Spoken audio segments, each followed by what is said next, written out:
Perkenalkan, saya Yohanes Arga dan rekan saya, Refsi, Clara, Donsel, dan Alvin.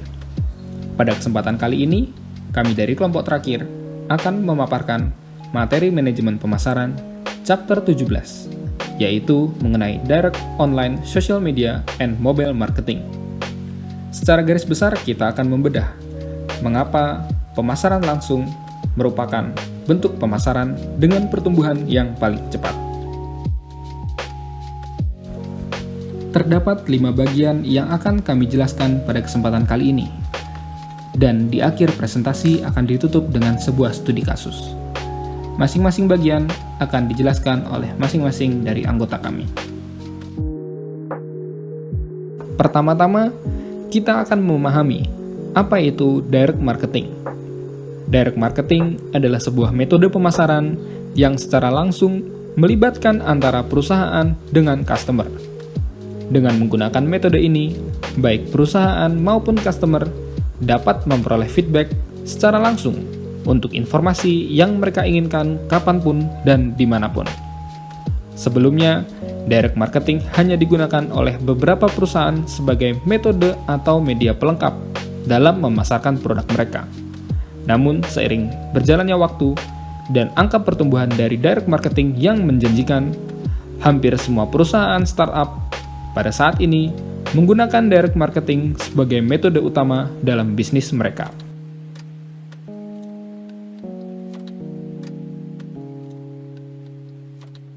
Pada awal mula diperkenalkannya metode direct marketing ini, perusahaan mempraktikkan proses direct marketing hanya melalui media surat menyurat dan telepon.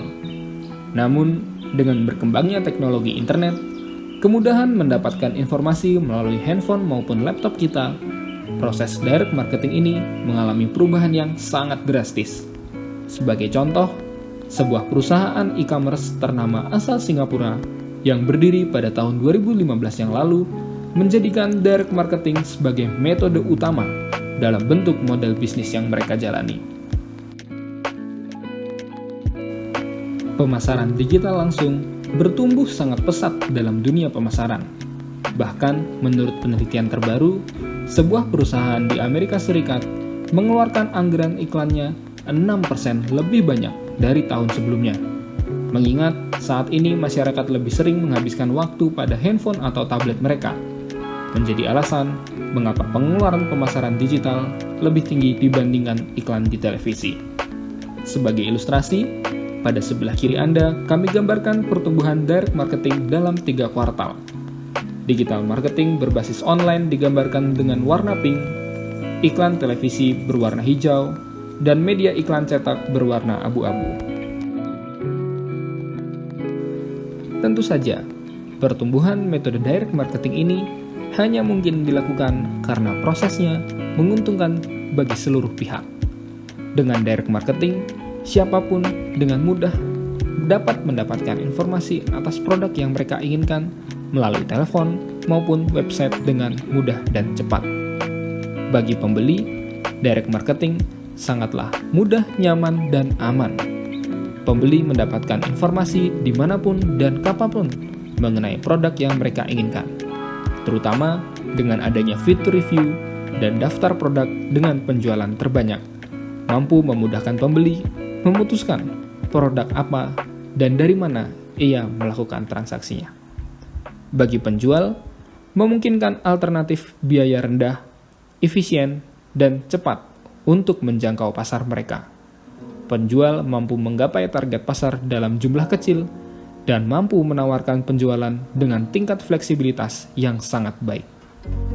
Kemudian untuk selanjutnya akan dijelaskan oleh rekan saya.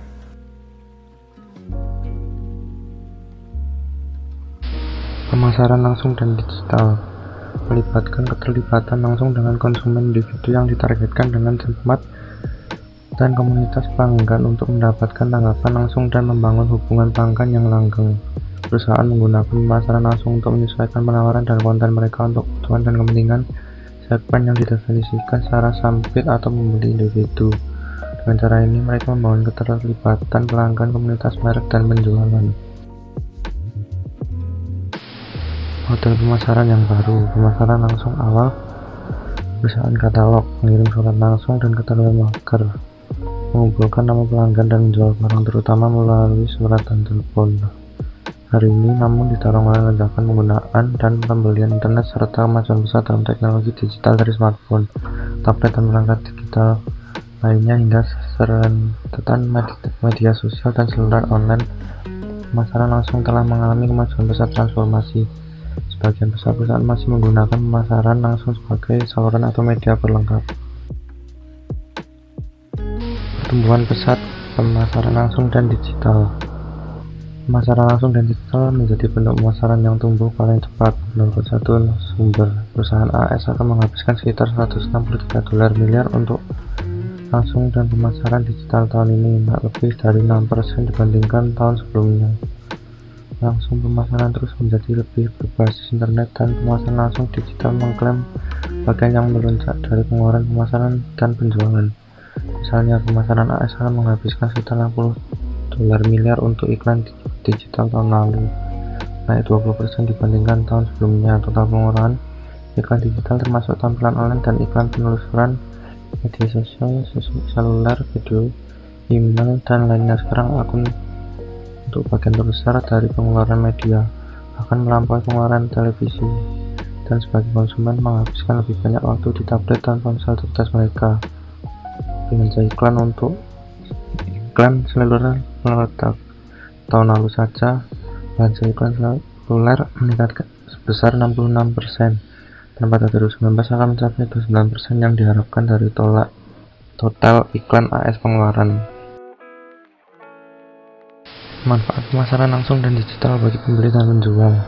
Bagi pembeli, pemasaran langsung dan digital itu nyaman, mudah, dan pribadi. Mereka memberi pembeli di mana saja, kapan saja akses ke bermacam-macam barang yang hampir tidak terbatas dan kekayaan produk serta informasi pembelian, misalnya di situs web dan aplikasi selulernya.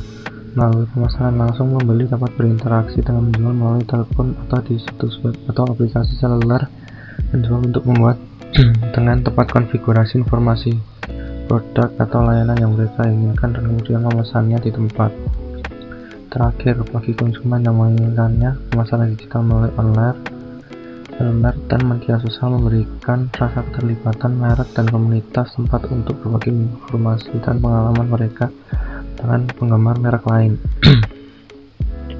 Bagi penjual, pemasaran langsung seringkali memberikan alternatif biaya rendah, efisien, dan cepat untuk menjangkau pasar mereka. Pemasaran langsung saat ini dapat menargetkan kelompok kecil atau pelanggan individu. Jadi masuk ke bagian ketiga, yaitu marketing the internet and digital age.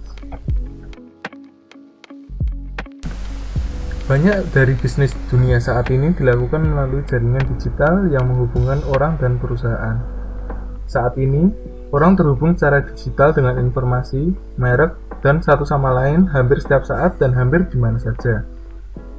Di era Internet of Things, tampaknya segala sesuatu dan setiap orang akan segera terhubung secara digital ke segala hal dan orang lain.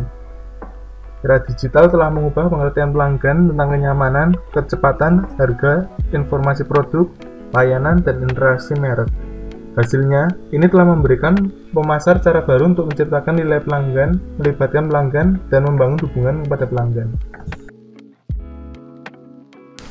Kita lihat contoh dari marketing website. Marketing website adalah situs web yang mengajak konsumen untuk mendekatkan mereka ke pembelian langsung atau hasil pemasaran lainnya.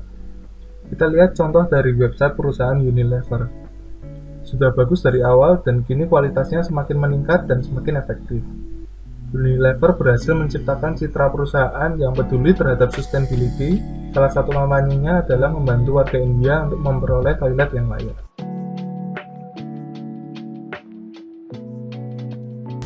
Selanjutnya ada email marketing, di mana perusahaan mengirim pesan pemasaran yang sangat bertarget, sangat dipersonalisasi, dan membangun hubungan melalui email. Ada contoh yaitu Warby Parker, di mana mereka memiliki strategi pemasaran melalui email marketing yang cerdas. Karena konsumen akan senang karena Warby Parker mengingatkan tentang resep kacamata yang akan segera kadaluarsa dan perlu diperbarui. Dan juga cara marketing mereka. Jika Anda tidak tahu kemana harus pergi untuk memperbarui kacamata Anda, maka barber Parker siap untuk merekomendasikan kacamata yang tepat untuk Anda. Dengan begitu seolah-olah tidak ada alasan untuk tidak berbelanja kacamata yang baru. Selanjutnya ada YouTube Ads. YouTube Ads adalah iklan berbayar yang dipasang di YouTube.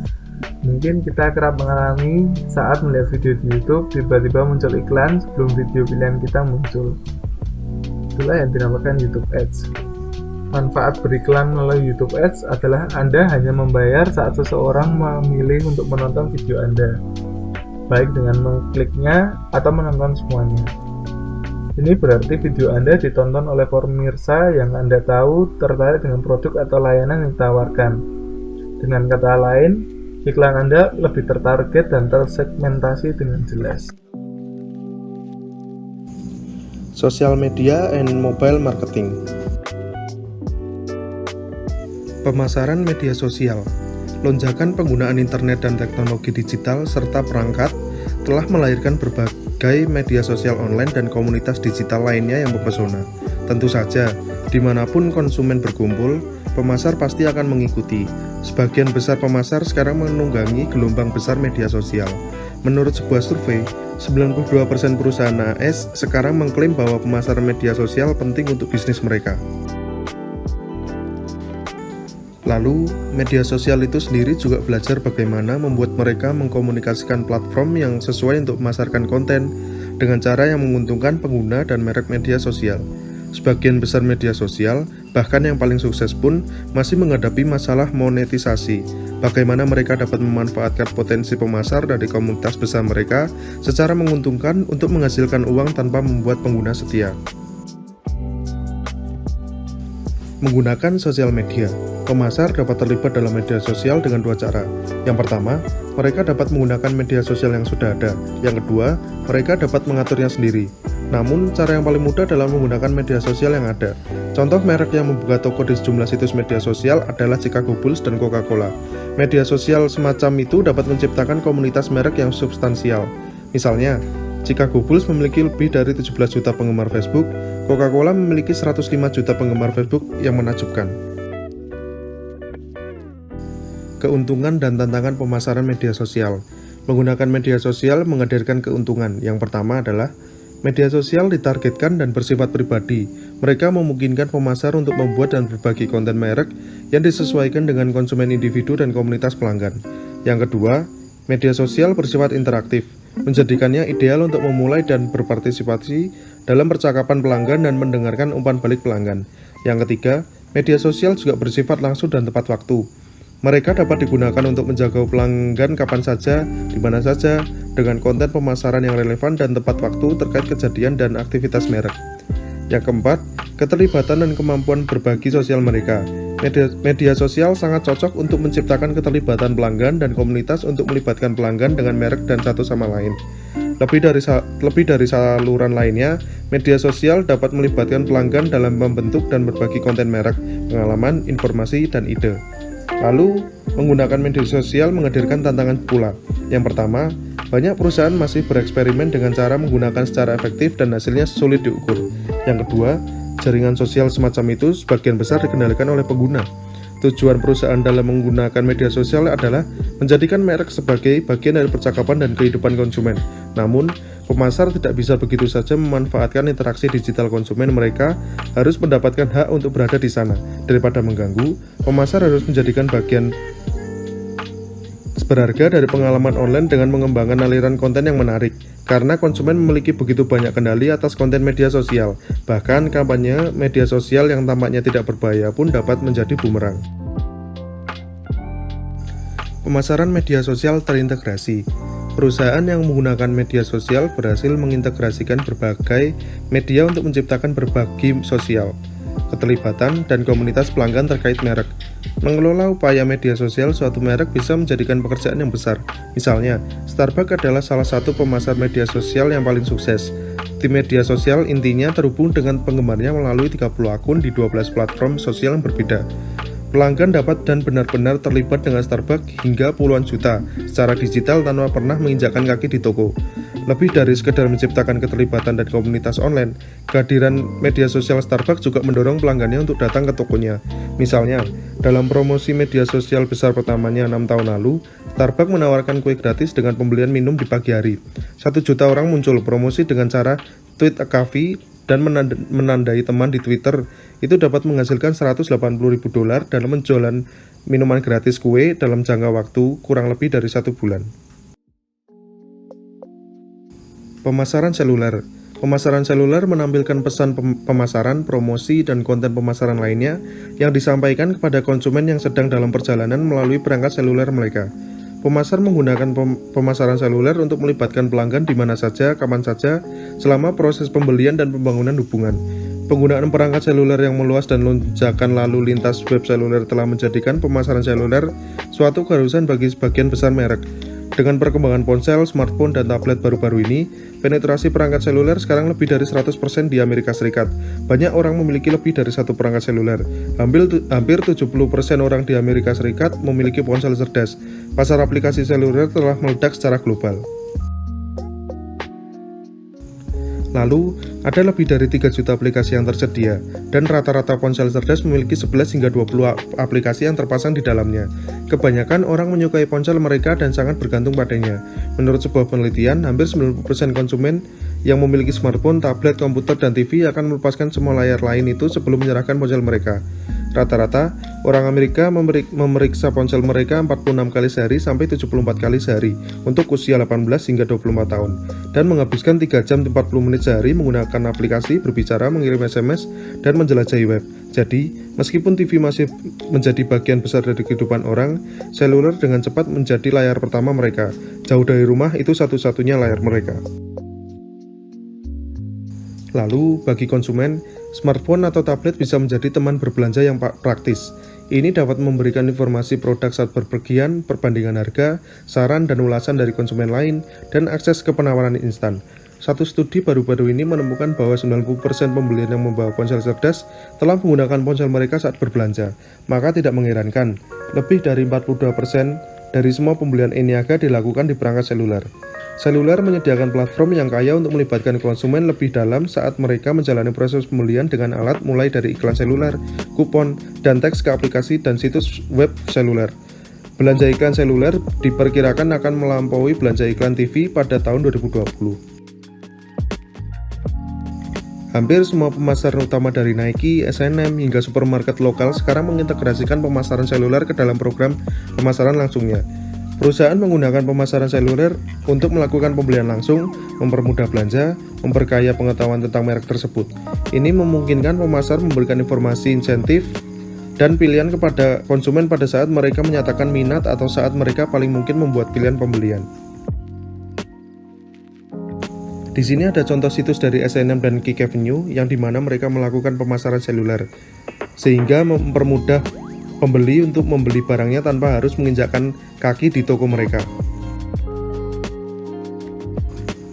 Jadi, seperti bentuk pemasaran langsung lainnya, perusahaan harus menggunakan pemasaran seluler secara bertanggung jawab atau beresiko membuat marah konsumen yang sudah bosan iklan.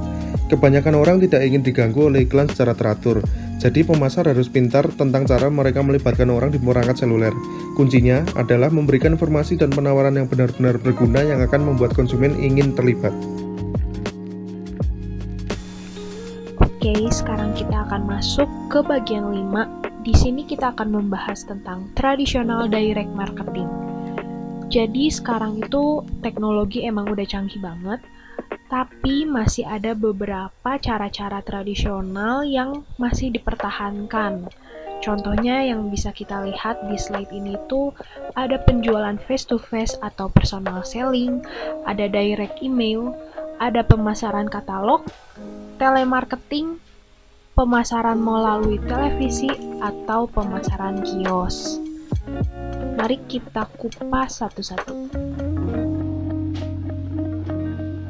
Yang pertama ini ada direct mail marketing.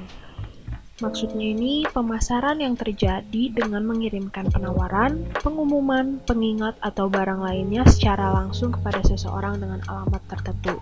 Jadi ini langsung to the point aja, langsung ke targetnya, langsung dikirim gitu. Contohnya kita bisa lihat di gambar ini ada Geico menggunakan banyak direct email lama untuk menerobos tumpukan kekacauan dari iklan asuransi. Lalu yang kedua ada katalog marketing, di mana pemasaran langsung melalui cetak, video, atau katalog digital yang dikirimkan ke pelanggan tertentu atau tersedia di toko atau juga disajikan secara online. Ini sering banget kita lihat di toko-toko atau di sosial media, foto-foto katalog mereka. Nah, di sini ada contohnya Patagonia yang mengirimkan katalog yang dibuat berdasarkan tema gaya hidup. Yang ketiga ini ada telemarketing. Ini menggunakan telepon untuk menjual langsung ke pelanggannya. Lalu selanjutnya ada direct response television marketing. Jadi ini pemasaran langsung melalui televisi. Iklan di televisi ini tuh ada dua. Yang pertama iklan televisi tanggapan langsung. Kalau ini biasanya ada di beberapa stasiun TV. Jadi konsepnya itu ada nomor yang bebas pulsa supaya si penonton iklan ini tuh bisa langsung pesan. Nah, ini biasanya ada yang durasinya cuma sebentar, 60 sampai 120 detik, ada juga yang sampai 1 jam. Lalu selanjutnya ada iklan televisi interaktif. Ini tuh iklan yang biasa yang paling durasinya sekitar 30 detik tanpa ada interaksi langsung dengan pelanggannya. Lalu yang terakhir ada kios marketing. Jadi ini menggunakan mesin yang dipakai oleh perusahaan atau toko untuk memudahkan belanja karena teknologi semakin maju dan konsumen semakin nyaman dengan hal itu. Contohnya kalau di gambar ini ada mesin yang dinamakan Go to Go, di mana mesin ini akan membagikan barang-barang yang terbuat dari emas murni.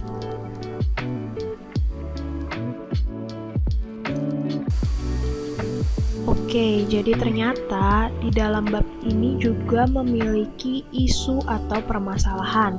Contoh-contohnya itu seperti penipuan. Kalau misalkan terjadi penipuan, biasanya kita tuh harus berurusan dengan keamanan-keamanan yang ada di internet. Di sini ada kasus yang pertama itu ada irritation, unfairness, deception, and fraud. Nah, ini sering kita alamin seperti iklan TV yang terlalu panjang, spam email dari perusahaan atau produk-produk yang terlalu sering ngirim email ke email kita, atau pop-up yang menghalangi konten. Misalkan kita lagi cari sesuatu untuk ngerjain tugas, tapi penjelasannya itu tertutup sama iklan-iklan. Lalu di sini ada tentang consumer privacy. Jadi ini tuh keuntungannya, konsumen itu bisa menemukan apa yang mereka ingin dengan mudah. Tapi satu sisi konsumen juga takut kalau pemasar terlalu banyak mengetahui data-data konsumen. Jadi di sini tuh data kita tuh dikhawatirkan terlalu banyak diketahuin yang harusnya nggak perlu diketahuin sama si pemasar ini. Akhirnya ada kebutuhan untuk actionnya, untuk aksinya. Nah, ini tuh tindakan untuk menjaga privasi. Jadi akses itu harus dipenuhi dulu, harus seizin pemilik dari data tersebut. Di dalam bab ini kita akan membahas studi kasus tentang perusahaan Alibaba. Untuk yang belum mengetahui Alibaba itu apa, Alibaba adalah perusahaan e-commerce. Nah, di bab ini diberikan tema The World's Largest Retailer is Not Amazon.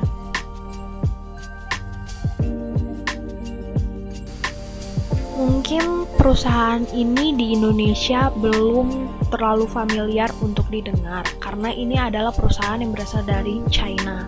Tapi ternyata penjualan tahunannya itu hingga 107 miliar dolar. Dan itu hanya sebagian kecil yang ditarik oleh Alibaba. Karena ini, Alibaba memiliki julukan A New King of E-commerce.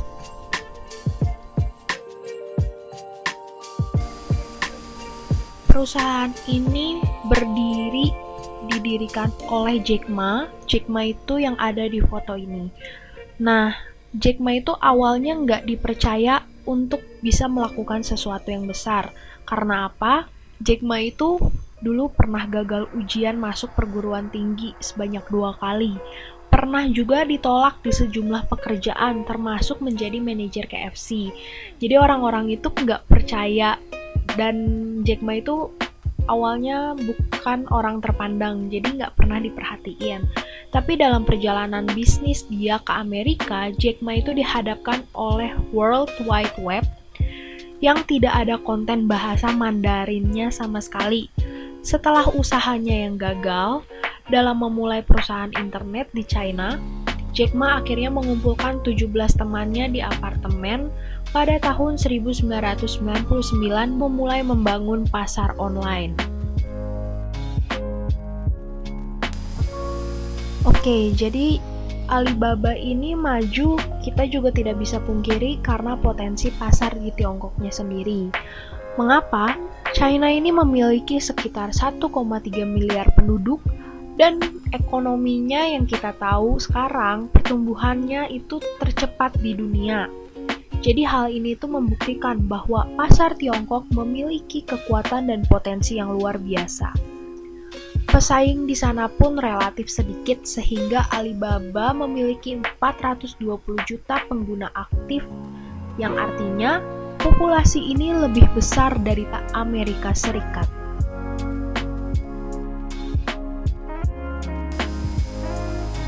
Alibaba juga melakukan investasi. Mereka telah menginvestasikan sebagian dananya sekitar 200 juta dolar di Snapchat dan 1 miliar dolar di Lyft. Alibaba juga membeli 5,6% dari Groupon dan tahun lalu menghasilkan 14,3 miliar dalam penjualan periode 24 jam. Hal ini membuat Jack Ma banyak disukai oleh orang-orang China. Bezos, Zuckerberg, Bernard Page, dan mendiang Steve Jobs dianggap visioner yang telah membentuk ekosistem digital dunia. Tetapi Jack Ma adalah orang yang telah mengubah hal biasa menjadi menakjubkan.